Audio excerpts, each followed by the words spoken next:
لیکن آپ نے جو مقبوضہ کی بات کی، مجھے اس کوشچن کے بعد مقبوضہ کشمیر میں بھی ہیومن رائٹس ہیں کہ نہیں؟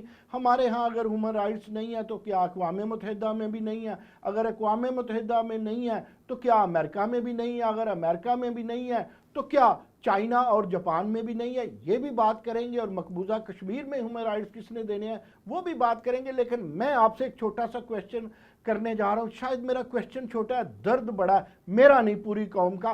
آپ ماہر قانون ہیں، مجھے بتائیے کہ ایک آدمی جاتا ہے انصاف لینے کے لیے ہائی کورٹ میں، وہ وہاں پہ ریٹ پٹیشن ڈالتا ہے، اس کی ریٹ کا فیصلہ آتا ہے، وہ بڑا خوش لے کے آتا ہے، آخری جملہ لکھا ہے ریٹ از ڈسپوزڈ آف، اور محکمے کو کر دی جاتی ہے ڈائریکشن۔ جب وہ اپنی ریٹ وہاں پر لے کے جاتا ہے تو وہاں پر ایک مکار افیسر بیٹھا یہ کہتا ہے کہ یہ عدالت نے فیصلہ نہیں کیا، ڈائریکشن دی ہے، حالانکہ ڈائریکشن اسے دی ہوتی ہے کہ اس شہری کی مدد کرے، لیکن وہ مدد کرنے کی بجائے اسے اور لمبے فاصلے پہ ڈال دیتا ہے۔ تو ان رائٹس کو کون دیکھے گا؟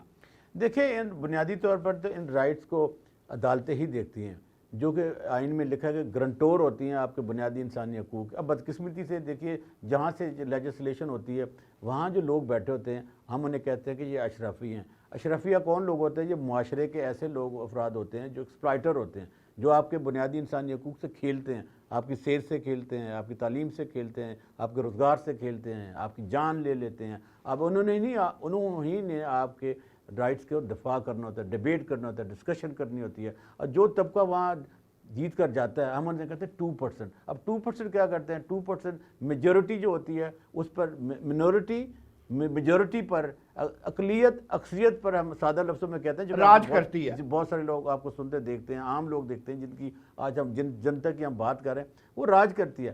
اب وہ ایسے قوانین بناتے ہیں کہ وہ محفوظ رہیں، اور جو جس کے لیے بناتے ہیں وہ مظلوم ہی رہیں، وہ دبے رہیں، ان کی آواز دبی رہے۔ جب اس قسم کا کلچر معاشروں میں سرایت کر جاتا ہے تو پھر ہمیں مجبوراً غلامی کی زنجیریں پہننی پڑتی ہیں۔ اور جن قوموں عبداللہ ملک، دنیا بن گئی ہے گلوبل ولیج، اور لاہور جیسا بڑا شہر اور پوش علاقہ ماڈل ٹاؤن جیسا ہو، اور وہاں پر ایک ڈی ایس پی ایک بندے کو پکڑے، معاملہ سیول کا ہو، لینے دینے کا، اور وہ اسے ببانگے دوہل کہے میری یہ بات مان جا، اس کے پیچھے سفارش ہے، اگر نہیں مانے گا میں تجھ پہ ڈکیتی ڈال دوں گا، کوئی اور پرچہ ڈال دوں گا، اور وہ ڈال بھی دے۔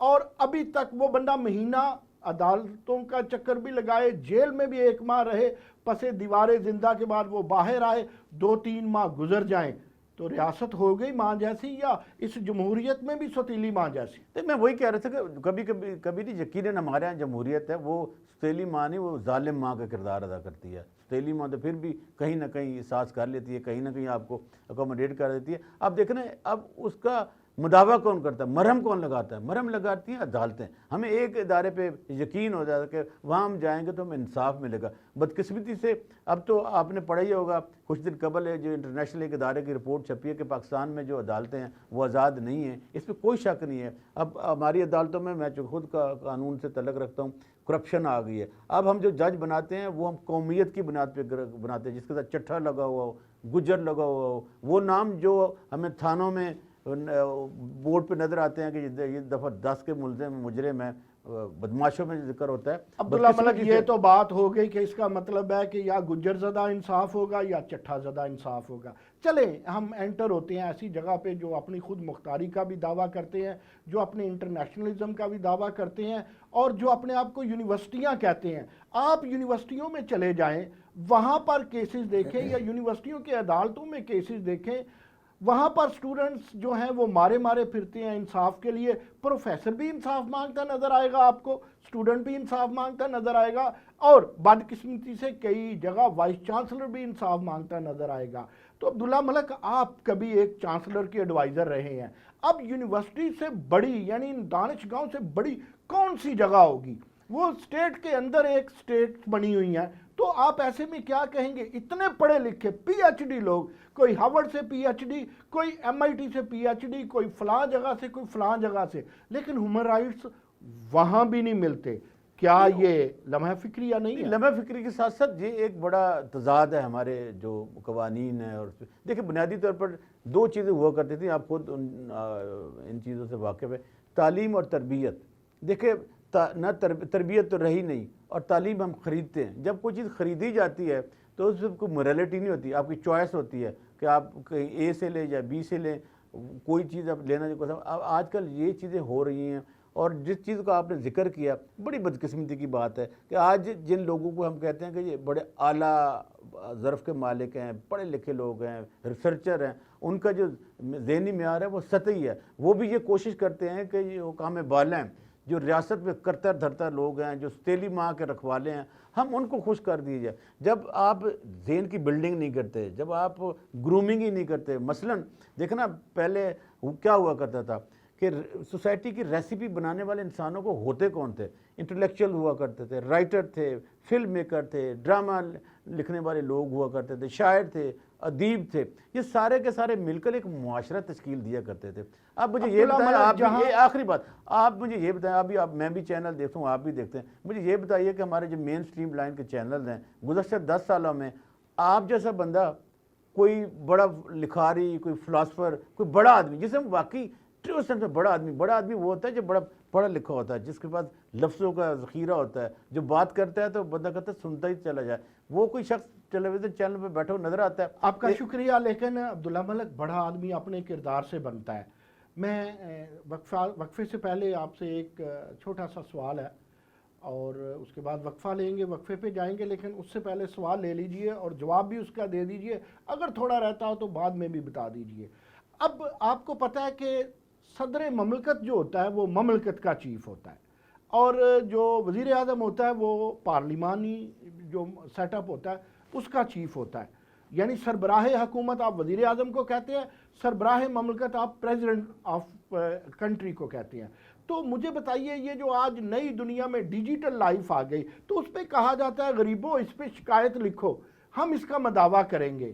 تو یہ ہیومن رائٹ سے مذاق ہے یا اس سے کچھ آپ ایز اے ایکٹیوسٹ کچھ دیکھتے ہیں کہ لوگوں کے فائدے ہوئے ہیں؟ میں جواب دیجیے. جی جواب دیکھیے آپ نے بڑا صحیح, دیکھیے یہ وہاں سوچ ہوتی ہے جہاں پہ بھرچھانک کلچر ہو. آپ نے صحیح کہا, جیسے پرائم منسٹر نے بنا ہوا پرائم منسٹر پورٹل, بھئی جو ادارے ہیں, جو ہمارے ٹیکسز سے ادارے بنائے گئے ہیں, جن کو ایک کام تویز کیا گیا ہے, وہ بنیادی انسانی حقوق سے تعلق رکھتے ہوں, جو تعلیم سے تعلق رکھتے ہوں, وہ صحت سے تعلق رکھتے ہوں, وہ صاف پانی پینے کے تعلق رکھتے ہوں, انوائرمنٹ سے تعلق رکھتے ہوں, جنہیں ہم کہتے ہیں کہ یہ ہیومن ڈیولپمنٹ ہے, اس سے تعلق رکھتے ہوں. جب وہ کام نہیں کرتے تو ایک بندہ کہتا ہے یہ مجھے بتائیں. اب دیکھنا جس کا کوئی کنسرن ہی نہیں ہے, ان کا یہ ہے کہ ریاست کے سربراہ کا کام تو پالیسیاں بنانا ہوتا ہے, اور ان پالیسیاں ایسی ہوتی ہیں جو لوگوں کے لیے بنائی جاتی ہیں تو لوگوں کے لیے آسانیاں پیدا ہوں. اب دیکھنا یونائٹڈ نیشن کہتا ہے, یونائٹڈ نیشن کی بات کریں گے وقفے کے بعد. ایکسکلوسیو ٹاک میں آپ سن رہے ہیں عبداللہ ملک, آج ہمارے مہمان ہیں. چھوٹی سی بریک.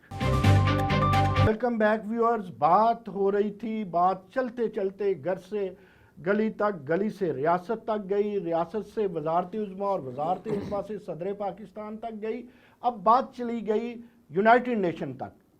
عبداللہ ملک مجھے یہ بتائیے گا, آپ نے بنیادی یہ میں اس کو بھی لیتا ہوں, اس کو ساتھ ملا لیجئے گا, چونکہ یونائٹڈ نیشن آپ ہی میرے دماغ میں لائے.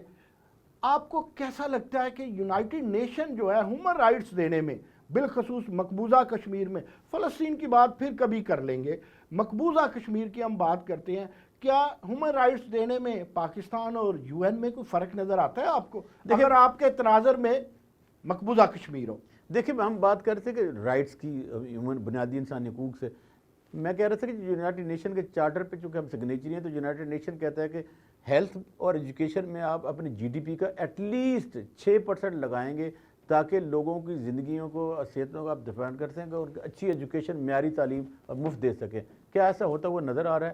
بدقسمتی سے پروفیسر صاحب ہمارے ہاں 1% سے بھی کم ایجوکیشن اور ہیلتھ پہ لگاتے ہیں. جب اتنا کم آپ اپنے بجٹ میں ایلوکیٹ کریں گے ان 2 اہم شعبوں کے لیے جو بنیادی انسانی حقوق سے آپ کے آئین میں بھی درجہ تعلق رکھتے ہیں, تو پھر وہاں پہ معاشرے کا کیا حال ہوگا؟ اب آپ نے بات کی کہ یونائٹڈ نیشن خود کیا بنیادی انسانی حقوق جو اس کے چارٹر کے نیچے آتے ہیں, انٹرنیشنل کنونشن ہے, اس کی پاسداری کر رہا ہے کہ نہیں؟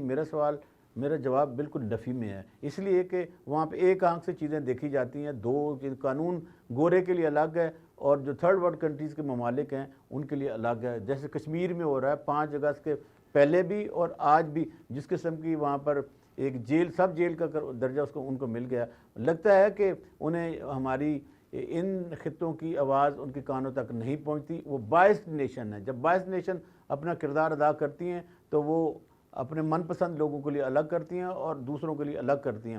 شاید اگر ایک کوئی اور کمیونٹی وہاں رہ رہی ہوتی مقبوضہ کشمیر میں اور ان کے حقوق کو اگر انڈین فورسز اس قسم کا سپائل کر رہی ہوتی تو پھر شاید یونائٹڈ نیشن کیا پوری دنیا چلا اٹھتی. پوری دنیا کی سڑکوں پر بنیادی انسانی حقوق سے تعلق رکھنے والے لوگ کارڈ پکڑ کے لے رہے ہوتے. عبداللہ ملک، سچی بات یہ ہے کہ یونائٹڈ نیشن نے بھی جو دکھ ہیں مقبوضہ کشمیر کے لوگوں کے، ان کے دکھوں پر نہ کوئی مرہم رکھا اور نہ ہی کوئی دوا سوچی. لیکن ہم آتے ہیں پاکستان میں، ہم یونائٹڈ نیشن سے ریکویسٹ ہی کر سکتے ہیں کیونکہ لاٹھی ہمارے پاس نہیں ہے جس سے یونائٹڈ نیشن جیسی بھینس کو ہانکا جائے، وہ امریکہ کے پاس ہے. لیکن آپ مجھے بتائیے، with the passage of time یونیورسٹیاں بہت بن گئی، کالجز، تعلیم، آپ کے میرے گھر میں، یہ جو کیمرے والا کھڑا ہے اس کے گھر میں تعلیم ہی تعلیم ہے، پھر بھی عزت کے نام پہ خواتین کا قتل. کیا یہ بڑھا ہے یا کم ہوا ہے؟ میری آبزرویشن یہ ہے کہ with the passage of time یہ بڑھتا ہی جا رہا ہے. کب تک ہم غیرت کے نام پہ خواتین کو مارتے جائیں گے؟ کب ہم خواتین کو اپنا حصہ بنائیں گے اپنی زندگی کا، اپنی پروگرس کا، اپنی ریاست کا، اور ہم جتنی ان کی عزت ہے، جتنی اسلام نے ان کو عزت دی ہے، کب دیں گے؟ دے بھی پائیں گے؟ دیکھیں، اس میں تو کوئی شک نہیں ہے کہ اسلام جو ہمارا ایک یونیورسل ریلیجن ہے اور ہیومن پروٹیکشن کی اور رسپیکٹ کی مختلف جو طبقات ہیں ان کی بنیادی حقوق کو ڈیفینڈ کرتا ہے. آپ صلی اللہ علیہ وسلم کی زندگی تو بھرپور ہے اس شعبے میں. آپ نے صحیح کہا کہ جس معاشرے میں ہم رہ رہے ہیں اس معاشرے میں جتنی ڈیجیٹلائزیشن ہو رہی ہے، جتنی تعلیم ہو رہی ہے، جتنی سہولتیں مل رہی ہیں، اس تناسب سے ان جرائم پر قابو پانے کے بجائے ہمارے یہاں کرائم بڑھتے جا رہے ہیں. مثلا میں نے ابھی پچھلے 2 سالوں کی اور ابھی 17-18 کی اور 19-20 کرائم کا جو میں نے ایک ڈیٹا لیا ہے پنجاب پولیس سے، تو میں آپ کو بتاؤں کہ بچوں کے اور خواتین کے جو بڑے سینسٹیو جو 2 شعبے ہیں، گینگ ریپ اور چائلڈ کے ساتھ جو کچھ ہوتا ہے، پچھلے 2 سالوں کی نسبت اس حکومت کے دور میں 16 سے 17% نعیم صاحب ریشو بڑی ہے ان ہینیس کرائم کی. اور بدقسمتی سے جو عبداللہ ملک، تلخ بات یہ ہے، آپ ہی چلیں گے، تلخ بات ایڈ کرنے لگا ہوں. تلخ بات یہ ہے کہ پوش علاقوں میں چائلڈ لیبر عام علاقوں سے کہیں لیبر کے علاوہ سر جس قسم کے معاملات ہو رہے ہیں میں ان کی بات کر رہا ہوں. سکولوں، کالجوں میں، مدرسوں میں، ایون کہ جہاں پر کہ ہمارے یہاں تربیت اعلیٰ دی جاتی ہے. بدقسمتی کی بات میں یہ کہہ رہا ہوں کہ ان میں جو کنوکشن کی ریشو، مثلا 7,986 کیسز اس دفعہ گینگ ریپ کے ہوئے ہیں ہمارے پنجاب میں. 1920 جو 2 سال ہیں ان میں کنوکشن ریشو 2% سے بھی کم ہے. جب 100 میں سے صرف 2% لوگوں کو قانون کے تحت سزا دی جائے گی اور 98% لوگ باہر اگر دندناتے پھریں گے تو اس معاشرے میں جو قانون اور انصاف کے نام پر ہمارے منہ پہ تماچا مار رہا ہے پوری قوم کے، کیا وہاں پہ انصاف ہوگا؟ کیا 5 سال کی بچیاں، 3 سال کی بچیاں ہمارے ہاں آج ہاتھوں میں اٹھا کے پھر رہے ہوتے ہیں، پروٹیسٹ کر رہے ہوتے ہیں، ریپ ہو گئی، مرڈر ہو گیا، تو اس کا ذمہ دار کون ہے؟ عبداللہ ملک، ایک جاتے جاتے آپ سے کچھ کانسیپٹ اپنا کلیئر کرنا ہے. کچھ دوستوں کے کانسیپٹ ہوں گے، کچھ ویورز کے ہوں گے. یہ جو این جی اوز ہوتی ہے، عام طور پہ ایک طبقہ پاکستان میں ایسا بھی ہے جو کہتے ہیں این جی اوز کھا جاتی ہیں، باہر سے فنڈز لیتی ہیں، یہ موم بتی مافیا ہے. کیا آپ ڈیفینڈ کریں گے یا اسے مانیں گے؟ دیکھیں، جو آخری سوال میں یہ کہنا چاہوں، موم بتی مافیا تو خیر میں اس کو یقیناً ڈیفینڈ کروں گا کیونکہ یہ کنسیپٹ پاکستان میں نے شروع کیا تھا 2007 میں. جب پہلے آپ کو یاد ہے کہ جب اس قسم کے کرائسس ہوتے تھے لوگ سڑکیں بلاک کر کے لوگوں کی املاک کو نقصان پہنچا دیتے تھے، بینک جلا دیتے تھے، گھر جلا دیتے تھے، گاڑیاں جلا دیتے تھے. میں نے ایک کنسیپٹ بدلا تھا کہ ایک یہ بھی طریقہ ہو سکتا ہے کہ اگر ہم کچھ بھی نہیں کر سکتے اور کسی کے ظلم کے خلاف آواز بلند کرنا چاہتے ہیں خاموشی سے، تو پھر یہ جو امن کا دیا ہے جسے ہم موم بتی جو کہ سستی مل جاتی تھی تو ہم دیے کے بجائے موم بتی یوز کر لیتے، اس لیے سڑکوں پہ آ کر اس کو کنڈیمڈ کرنے کے لیے، اس کو مزاحمت کرنے کے لیے، اس کی مذمت کرنے کے لیے ہم سڑکوں پہ آتے تھے. یہ ہمیں موم بتی مافیا کہتے ہیں. مافیا ہم نہیں ہیں، ہم ہیومن رائٹ ایکٹیوسٹ ہیں. دوسری بات ہے، آپ نے بالکل صحیح کہا، پاکستان میں بہت سارے ایسے ادارے مختلف جو ممالک ہیں ان کی طرف سے بنائے گئے ہیں جو ان کو اپنے مقاصد کے لیے فنڈنگ کرتے ہیں اور انہی مقاصد کی کارروائی کرنے کے لیے وہ سڑکوں پہ آتے ہیں. میئر آپ کے لیے نہیں آتے، وہ فنڈ انہی کے لیے استعمال ہوتے ہیں، نہ کہ پاکستان کے ویلفیئر کے لیے. کوئی جب بھی دیکھیں نا، آپ کتنی غریب بچیاں گھروں کی کیا ان کے لیے کوئی باہر نکلتا ہے؟ میں یہ نور مقدم کے کیس کو کوئی ڈیفینڈ کرنے نہیں جا رہا، لیکن میں یہ بات ضرور کہنا چاہ رہا ہوں، جب اس قسم کے معاشرے میں جہاں انصاف نہ ہو، تعلیم نہ ہو، کسی کے حقوق کو دفاع نہ کیے جائے، وہاں پر کچھ انہی اداروں کی خواتین سڑکوں پہ آ کر یہ کہیں کہ میرا جسم میری مرضی، پھر نور مقدم جیسے کیوں نہیں اس قسم کے مرڈر ہوں گے؟ اور پھر آج کیا غریب کی بچی کے لیے یہ میڈیا آگے نہیں آتا کہ غریب کی بچی کے لیے عبداللہ یہ لوگ ملک سڑکوں پہ نہیں آتے؟ عبداللہ ملک بہت شکریہ، آپ خود ہمارے لیے ایک شمع ہیں، ایک چراغ ہیں، ایک دیا ہے، ہم آپ سے روشنی لیتے ہیں، اور ہیومن رائٹس یہی تقاضا کرتے ہیں کہ ہم اپنے گھر میں ایک دوسرے کے لیے سپیس کریٹ کریں، سہولت فراہم کریں، اپنے گلی محلے میں سہولت فراہم کریں، ہم انسانی حقوق ان سب لوگوں کو دیں جو ہمارے ارد گرد ہے۔ کبھی ہم ٹھنڈی موٹر پہ بیٹھ کے کسی سڑک پہ رواں دواں ہوں تو جو جھگیاں ہوتی ہیں سائیڈ پہ، کم از کم ان کا یہ ذہن میں ضرور لائیں کہ اس میں بسنے والے لوگوں کے بھی دلوں کی ایک دھڑکن ہے، ان کی بھی کچھ خواہشات ہیں۔ سو ہمیں انصاف کے لیے، محبت کے لیے، دوا کے لیے، دارو کے لیے، اور ان لوگوں کو اپریشیٹ کرنے کے لیے ہم سب کو اس پہ کام کرنا ہوگا، صرف حکومت کی طرف نہیں دیکھنا ہوگا۔ آج کے لیے بس اتنا ہی، ایکسکلوسیو ٹاک لے کر کے کل پھر حاضر ہوں گے۔ مجھے دے دے تو میں ایک سلوگن دیتا ہوں جی پلیز، کہ جب چاروں طرف اندھیرے چھا جائیں، جان ایلیا کا یہ بڑا خوبصورت ایک قول ہے، جب چاروں طرف اندھیرے چھا جائیں تو ان کو اندھیروں کے سدے باب نہیں تلاش کیا کرتے، بلکہ اپنے اپنے حصے کا دیا جلایا کرتے ہیں۔ ہم بھی ایک آج دیا جلایا ہم نے ایکسکلوسیو ٹاک میں، اور ایک دیا آپ کے سامنے لا کر کے بٹھایا۔ کل پھر حاضر ہوں گے۔ نعیم مسعود کو دیجیے اجازت، اللہ حافظ۔